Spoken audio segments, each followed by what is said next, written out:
Ladies and gentlemen, today we turn to a fascinating chapter in the founding debate of the American experiment, Federalist Number Three, and the thoughtful pushback from the Anti-Federalists. At first glance, it may sound like a polite disagreement between powdered wigs and quill pens. In reality, it was one of the most important arguments about governance in human history, an argument about how to preserve liberty while still maintaining order. The author of Federalist Number Three, John Jay, made a clear and practical case. He argued that a unified national government would actually reduce the likelihood of war. His reasoning was straightforward. Wise and experienced leaders representing the whole nation would handle foreign affairs more carefully than a loose collection of individual states acting independently. In Jay's view, unity brought discipline. A single national voice could negotiate treaties, manage disputes, and prevent small regional conflicts from spiraling into international crises. In other words, Jay believed that diplomacy worked best when everyone at the table was reading from the same script. Now enter the Anti-Federalists, who were not villains in this story but guardians of a different concern. Writers using pen names like Brutus worried that concentrating power in a distant national government could lead to the very tyranny Americans had just fought a revolution to escape. Their argument was rooted in the philosophy of Montesquieu, who believed republics function best when government remains close to the people. If authority drifts too far from everyday citizens, accountability can disappear faster than campaign promises after Election Day. The Anti-Federalists feared that large-scale national power might eventually forget the people it was meant to serve.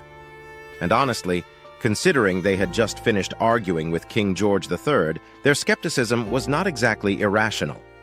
Here is where the brilliance of the American constitutional system appears. The debate between Federalists and Anti-Federalists was not a battle to eliminate the other side. It was a negotiation about balance. The resulting framework, the United States Constitution, attempted to incorporate both concerns. National unity would provide strength in foreign affairs, while internal safeguards would protect liberty. The addition of the United States Bill of Rights ensured that individual freedoms remained protected from government overreach. What emerges from this debate is the foundation of the American constitutional republic. Power exists, but it is restrained. Authority operates, but it is accountable. The founders understood something that modern politics occasionally forgets. Governing a free people requires more than winning arguments. It requires character. The statesmen of that era demonstrated intellectual courage, disciplined reasoning, and integrity, even when no one was watching. They argued fiercely, but they shared a deeper commitment to the long-term health of the republic. And perhaps that is the most satirical observation of all. Today, we often treat political disagreement like a sporting event, complete with cheering sections and instant replay on social media. Meanwhile, the founders were debating the architecture of liberty with remarkable seriousness, and thankfully without comment sections. Federalist Number Three and its critics remind us that healthy disagreement is not a weakness in a constitutional republic. It is one of its greatest strengths.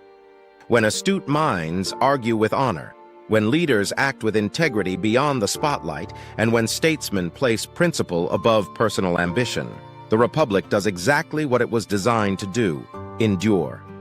Help us restore our republic. Vote Rachel Fox for U.S. Senate this November 3rd.